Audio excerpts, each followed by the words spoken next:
नमस्कार दोस्तों। एक वैकेंसी निकली है नेशनल वाटर डेवलपमेंट एजेंसी में।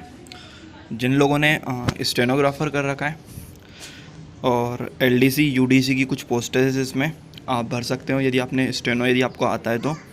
और यूडीसी एलडीसी वाले जिनको कंप्यूटर नॉलेज है और टाइपिंग आती है तो वो भी फॉर्म फिल कर सकते हैं नेशनल वाटर डेवलपमेंट एजेंसी में। ठीक है, ये डिपार्टमेंट मिनिस्ट्री ऑफ गवर्नमेंट में आता है। ठीक है, जल शक्ति वाला। ठीक है, तो आगे बात करते हैं कि इसमें कितनी पोस्ट है और इसकी फॉर्म की डेट फिलअप कब होगी और कब से स्टार्ट इसके फॉर्म होंगे। ठीक है, तो सबसे पहले पोस्ट देख लेते हैं कौन कौन सी पोस्ट है इसमें। तो सबसे पहले आपकी पोस्ट है जूनियर इंजीनियरिंग की, जिसमें सिविल इंजीनियर मांगा है। तो उसमें आप देख सकते हैं यहाँ पर यूआर की 11 पोस्ट है, ओबीसी की 1 है, एससी की 3 है और ईडब्ल्यूएस की 1 है। ठीक है, एज देख लीजिए आप, एज 18 से 27 साल आपकी एज होनी चाहिए। फिर हिंदी ट्रांसलेटर होता है, हिंदी ट्रांसलेटर का यूआर की 1 ही पोस्ट है, जिसकी एज लिमिट है 21 से 30 साल के बीच में। ठीक है, इनकी क्वालिफ़िकेशन भी मैं आपको बता दूंगा कि क्या क्या चाहिए। ठीक है, then upper division clerk UDC जो होता है, यूडीसी की यूआर की 7 पोस्ट है, ओबीसी की 3 है, एससी की 1 है और ईडब्ल्यूएस की 1 है। ठीक है, टोटल 12 पोस्ट है और इनकी भी एज लिमिट 18 से 27 साल है। ठीक है, फिर आप बात करते हैं स्टेनोग्राफर ग्रेड 2। ठीक है, इसमें यूआर की 3 पोस्ट है, एसटी की 1 है और ईडब्ल्यूएस की 1 है। टोटल पोस्ट 5 है और 18 से 27 ईयर इसकी एज है। ठीक है, फिर एलडीसी की बात करते हैं तो एलडीसी में टोटल 23 पोस्ट है, जिसमें यूआर की 8 है, ओबीसी की 4 है, एससी की 6 है और एसटी की 3 है और ईडब्ल्यूएस की 2 है। तो ये आपकी कुछ इस प्रकार पोस्ट थी।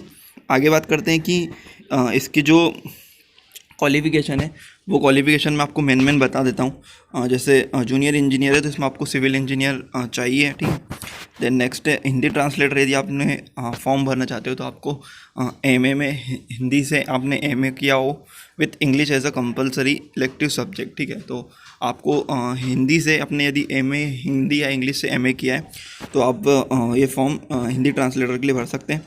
फिर जूनियर अकाउंटेंट ऑफिसर के लिए डिग्री चाहिए कॉमर्स में। ठीक है, और 3 साल का आपको एक्सपीरियंस होना चाहिए अकाउंट्स का, जो आप गवर्नमेंट जॉब में आपने कर रखा हो या सीएस कर रखा हो तो आपको भर सकते हैं जूनियर अकाउंटेंट के लिए। यूडीसी के लिए चाहिए अपर डिवीज़न क्लर्क के लिए डिग्री चाहिए कोई सी भी उससे सब्जेक्ट से, और आपको कंप्यूटर का नॉलेज होना चाहिए, जिसमें आपको operating system, MS Word, MS Excel और पावर पॉइंट और इंटरनेट आपको चलाना आना चाहिए। ठीक है, स्टेनोग्राफर की बात कर लेते तो स्टेनोग्राफर गेट 2 में आपको 12th पास होना ज़रूरी है। और ठीक है, और शॉर्ट हैंड आपको लिखना आना चाहिए कंप्यूटर पे 80 शब्द प्रति मिनट। ठीक है, क्योंकि स्किल टेस्ट होगा इसका। फिर then next LDC lower division clerk, उसमें आपको 12th पास होना ज़रूरी है। आपकी टाइपिंग की स्पीड 35 शब्द प्रति मिनट होनी चाहिए और इंग्लिश की 30 शब्द होनी चाहिए।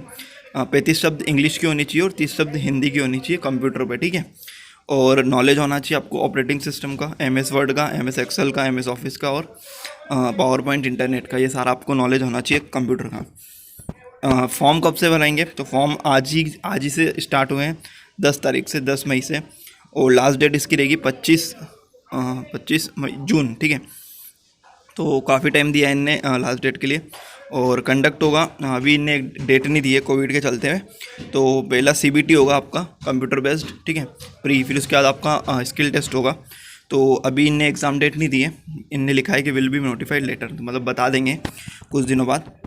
एग्ज़ाम फीस देख ले तो exam fees as a general वालों की देखें तो जनरल ओबीसी कैटेगरी की 500 रुपीज़ लगेगी और एससी ओबीसी सबकी 500 ही है, और जनरल की है 840। ठीक है, जनरल की 840 है और जितनी भी अदर कैटेगरी है उनकी 500 रुपीज़ लगेगी। ठीक है, एज रिलैक्सेशन देख लेते हैं तो एसटी में यदि एज रिलैक्सेशन चाहिए तो आपको 5 ईयर का एज रिलैक्सेशन मिल जाएगा, ओबीसी में 3 साल का मिल जाएगा, और जो फिजिकल हैंडीकैप है उनको 10 साल का एज रिलैक्सेशन मिल जाएगा। ठीक है, तो ऐसा कुछ है। सिलेक्शन क्राइटेरिया देख लेते हैं। तो सबसे पहले अपन देख लेते हैं कि जो UDC will be made through competitive exam, CBT के उस थ्रू होगा।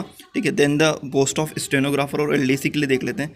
Selection will be competitive CBT only test and skill test. तो सबसे पहले आपका सीबीटी आपको पास करना पड़ेगा, फिर उसके बाद आपका स्किल टेस्ट होगा स्टेनोग्राफर और एलडीसी में। ठीक है, और आगे चलते हैं। तो आगे आप फॉर्म कैसे अप्लाई कर सकते हैं। फॉर्म आपको साइट दी है तो साइट से आप इस साइट से जाके फॉर्म फिलअप कर सकते हैं, ठीक है। और इसमें ऐसा तो और अब कुछ नहीं दिया है। जो जानकारी थी वो मैंने आपको सारी सामान्य जो जानकारी है वो दे दी है। और स्टेनोग्राफर से रिलेटेड अच्छी पोस्ट है, यदि आप भरना चाहो तो भर सकते हैं। यूडीसी के लिए भर सकते हैं, एलडीसी के लिए भर सकते हैं। और 80 शब्द प्रति मिनट यदि आपने स्टेनो आता है आपको लिखना तो आप फॉर्म फिल कर सकते हैं अच्छे से, ठीक है।